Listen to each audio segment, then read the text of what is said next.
భద్రాచలం నియోజకవర్గ ఉద్యమం అమరవీరుల త్యాగాలతో పునీతమైనటువంటి ఈ ఎర్రగడ్డకి ఒక ప్రకృతిగా ఈ అవకాశం నాకు లభించింది అని నేను మీ ద్వారా తెలియజేస్తా ఉన్నాను.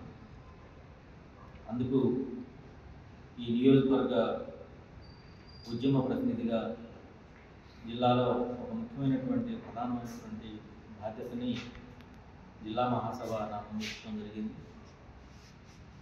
ఆ రకంగా కార్యదర్శిగా మొదటిసారి భద్రాచలం పట్టణంలో విలేకరుల సమావేశం ఏర్పాటు చేయడం జరిగింది. ముందుగా ఈరోజు మనందరికీ తెలుసు, మాజీ ప్రధానమంత్రి మన్మోహన్ సింగ్ గారు మరణించడం జరిగింది. వారికి నా తరఫున ప్రగాఢ సానుభూతిని, సంతాపాన్ని తెలియజేస్తున్నాను.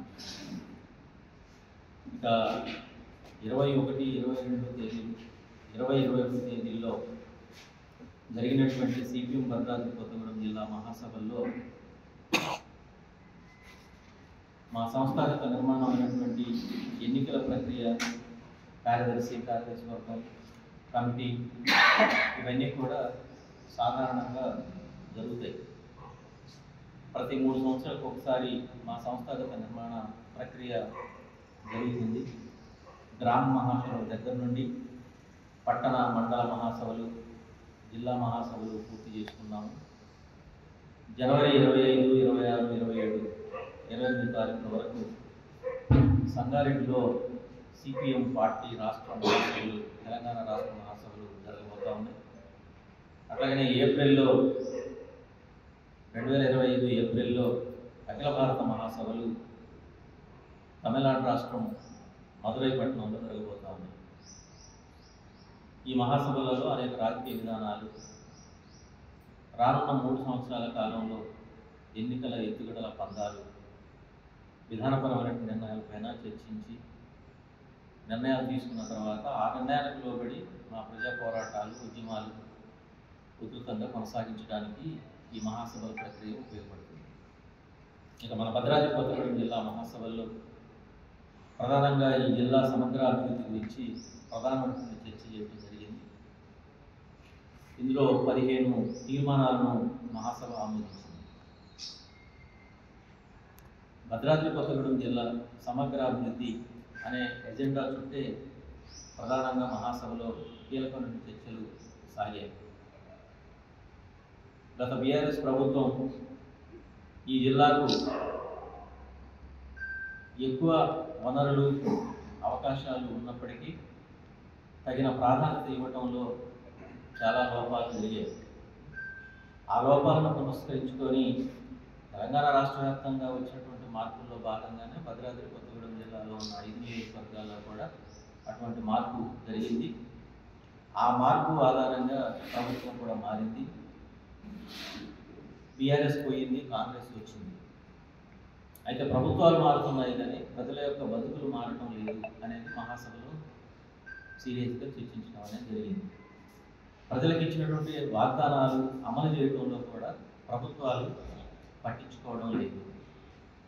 అరకొర సమస్యలు పరిష్కారం కాలేదా అని అంటే కొన్ని సమస్యలు పరిష్కారం అయిన మాట నిజం. అది ఏ ప్రభుత్వం ఉన్నా సరే కొన్ని సమస్యలు పరిష్కారం అవుతుంది. కారణం ఏంటంటే ప్రజలు సమయత్తంగా ఉండటం, ప్రజా ఉద్యమాలు, ప్రజా పోరాటాలు, ప్రజలు చేస్తున్నటువంటి ఒత్తిడి ఫలితంగా ప్రభుత్వాలు ఎన్నో కొన్ని సమస్యలు పరిష్కారం చేయడానికి అవకాశం ఉంటుంది. ఆ రకంగా బీఆర్ఎస్ ప్రభుత్వం పోయి కాంగ్రెస్ ప్రభుత్వం రావటం, ఉమ్మడి జిల్లా ప్రతినిధులుగా 3 మంత్రులు ఉమ్మడి జిల్లా ప్రతినిధులుగా ఉండటం అనేది మనకు మంచి పరిణామం. కానీ 3 మంత్రులు వచ్చిన తర్వాత గత ప్రభుత్వం యొక్క తప్పిదాలను వెలివేయటమేనా, ఈ ప్రభుత్వం తరఫున కీలక పాత్రలు పోషిస్తున్నటువంటి మంత్రులు ఈ జిల్లా పట్ల ఎలా ఉన్నారు అనేది కూడా మహాసభలో చర్చించడం అనేది జరిగింది. రాష్ట్ర వ్యాప్తంగా ఉన్నటువంటి పాలసీలు, లేదంటే ఆర్థిక సమస్యలు, రాజకీయ సమస్యలు, వాటి గురించి జిల్లా స్థాయిలో తక్కువగా మాట్లాడటం, జిల్లాలో ఉన్నటువంటి ప్రధాన సమస్యలపైన ఎక్కువ మాట్లాడటం అనేది ఈ కాన్ఫరెన్స్లో చేస్తాను. ఒకటి, ముగ్గురు మంత్రులు ఉండటం సంతోషమే అయినప్పటికీ ముగ్గురు మంత్రులు కలిసి కూడా ఈ జిల్లాలకి న్యాయం చేయడం లేదు. ముఖ్యంగా భద్రాద్రి కొత్తగూడెం జిల్లా పట్ల సభ్యుతల్లి ప్రేమ ఉంది, వివక్ష చూపిస్తున్నారు, వనరులను సాధించే దాంట్లో పార్షియాలిటీ ప్రదర్శిస్తున్నారు. ఇది సిపిఎం జిల్లా కమిటీగా నేను చేస్తున్నటువంటి ఆరోపణ. కూడా పూర్తి స్థాయిలో ఏజెన్సీ ప్రాంతంగా ఉన్నది. ఖమ్మం జిల్లాతో పోల్చుకున్నప్పుడు మన జిల్లా పారిశ్రామిక ప్రాంతంగా కూడా ఉన్నది.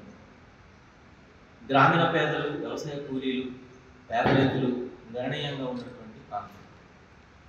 మరి ఈ ప్రాంతం పట్ల ప్రభుత్వం కానీ ఆ ప్రభుత్వం తరఫున ప్రతినిధులుగా ఉన్నటువంటి మంత్రులు ఇచ్చిన హామీలు ఏంటి, అమలు జరపడం కోసం వాళ్ళు చేస్తున్న ప్రయత్నం ఏంటి, దీన్ని మేము ప్రశ్నించేది. అలా చూసినప్పుడు మనకి ప్రధానంగా సీతారామ ప్రాజెక్టుకు సంబంధించి ముందు ఉన్నటువంటి డిజైన్లు మార్చేసి, ముందున్నదేంటి సీతారామ ప్రాజెక్టు కుమ్మరిగూడెంలో ప్రారంభమై రోలపాడు మీదుగా పాలేరుకి వెళ్ళేటటువంటి డిజైన్ ఉంది. రాజీవ్ సాగర్, ఇందిరాసాగర్ల పేరుతోనే మార్పులు చేశారు. సీతమ్మ ప్రాజెక్టుగా పేరు నామకరణం, పేర్లు ఏమున్నాయి అనేది ఇక్కడ సమస్య కాదు. కానీ నీళ్ల సంగతి ఏమిటి? అసలు ముగ్గురు మంత్రులు కలిసి ముఖ్యమంత్రిని తీసుకొచ్చి ఈ ప్రజలని మరింత భ్రమంలోకి నెట్టివేయటం కోసం సీరియస్ ప్రయత్నం చేశారు. ఇది నిజమో కాదో ఆ మంత్రులే చెప్పాలి, ప్రభుత్వం దానికి సమాధానం చెప్పాలి. కుమ్మరిగూడెంలో సీతారామ ప్రాజెక్టు పూర్తయిందా? పూర్తి కాకుండానే కెనాల్కు నీళ్లు విడుదల చేసినట్టుగా యాక్షన్ చేశారు. ఆగస్టు 15వ తేదీన ముఖ్యమంత్రిని తీసుకొచ్చి ప్రారంభం చేశారు. కానీ ఈ జిల్లాలో ఉన్నటువంటి చెరువులు నింపారా? ఈ జిల్లాలో ఉన్నటువంటి వనరులని ఇక్కడ సద్వినియోగం చేసిన తర్వాత అవి తీసుకెళ్తున్నారు. ఎక్కడా కూడా అటువంటి పని చేయలేదు. అశ్వాపురంలో ఉన్నటువంటి చెరువును కూడా నింపడానికి ప్రభుత్వం కోరుకోలేదు. కెనాల్ లేదు. ఆదరాబాద్రాగా జూలూరుపాటు నుండి ఏలూరు మీదుగా ఎన్ఎస్పి కెనాల్కి కలపడం కోసం యుద్ధ ప్రాతిపదిక మీద దాన్ని తీశారు. అంటే లేని నీళ్ళని ఉన్నట్టుగా సృష్టించి ఆ నీళ్లు నిండినట్టు, ప్రాజెక్టు పూర్తయినట్టు, ఆ నీళ్లు వాళ్ళు విడుదల చేసినట్టు. మరి ఇది మోసమా కాదు? ఇది ప్రభుత్వం సమాధానం చెప్పాలి, మంత్రులు సమాధానం చెప్పాలి. ఇక పారిశ్రామిక అభివృద్ధి ప్రధానంగా జరగవలసిన అవసరం ఉన్నది. Singareni, BTPS, KTPS, NMDC, heavy water plant, ఇక్కడ ఉన్నటువంటి పారిశ్రామిక అవకాశాలు మరే జిల్లాకు కూడా లేదు. ఈ జిల్లాలో అంతరించిపోతున్నటువంటి సంపద కూడా ఉంది. పరిశ్రమలు ఇప్పుడు ఏదైతే ఫోర్స్లో ఉన్నాయో అవన్నీ ఇప్పుడు ఎన్ఎండిసి ఉంది, కేటీపీఎస్ ఉంది. రోజు రోజుకి అవి తగ్గిపోతున్నటువంటి పరిస్థితి కనపడుతుంది. ఇప్పుడు బీటీపీఎస్ ఉంది, బీటీపీఎస్ నుండి ఉత్పత్తి జరుగుతుంది, కానీ ఉపాధి అవకాశాలు మన యువతకు లేవు, స్థానికులకు లేవు, బయట వాళ్ళకి ఇచ్చేటువంటి పని చేస్తున్నారు. గత ప్రభుత్వం బయ్యారం ఉక్కు ఫ్యాక్టరీ ప్రారంభం చేస్తే లక్షల మందికి ఉపాధి అవకాశాలు దొరుకుతాయి, ఉద్యోగాలు దొరుకుతాయి అని చెప్పేసి ఈ ప్రభుత్వమే గతంలో మాట్లాడింది. ఇప్పుడు ఉన్నటువంటి కాంగ్రెస్ నాయకులు ఇప్పుడు మాట్లాడారు. మరి ఇప్పుడు వాళ్ళ ఆయంలో వాళ్ళు ఏం చేస్తున్నారు? పారిశ్రామిక అభివృద్ధి కోసం ఉన్నటువంటి పరిశ్రమలను స్ట్రెంథెన్ చేయడం, ఉపాధి అవకాశాలు మెరుగుపరచడం, కరిగిపోతున్నటువంటి ఆ సంపదని నిలుపుదల చేయడం కోసం. అట్లాగనే బయ్యారం లాంటి ఉక్కు ఫ్యాక్టరీ జిల్లాకి ఉపాధి అవకాశాలు మెండుగా బలపడే అవకాశం ఉంది. కొంత దారిద్ర్యం, పేదరికం తగ్గడానికి అవకాశం ఉంది. మరి దాని పట్ల ఈ ప్రభుత్వానికి, మంత్రులకి ఉన్న చిత్తశుద్ధి ఏమిటి? మేము కూడా ఆలోచించాము, ఏ ప్రభుత్వానికి కొంత సమయం కావాలి. సంవత్సర కాలం గడిచిపోయింది. సంవత్సర కాలంలో గడిచింది, కొన్ని విషయాలు మనం అర్థం చేసుకోవచ్చు. అంటే ప్రయాణం ప్రారంభం అయిందంటే మనం అర్థం చేసుకోవచ్చు. ఉక్కు ఫ్యాక్టరీ తెచ్చేయలేదు, లేని ప్రాజెక్టునేమో విడుదల చేసినట్టుగా, నీళ్లు విడుదల చేసినట్టుగా మాట్లాడారు.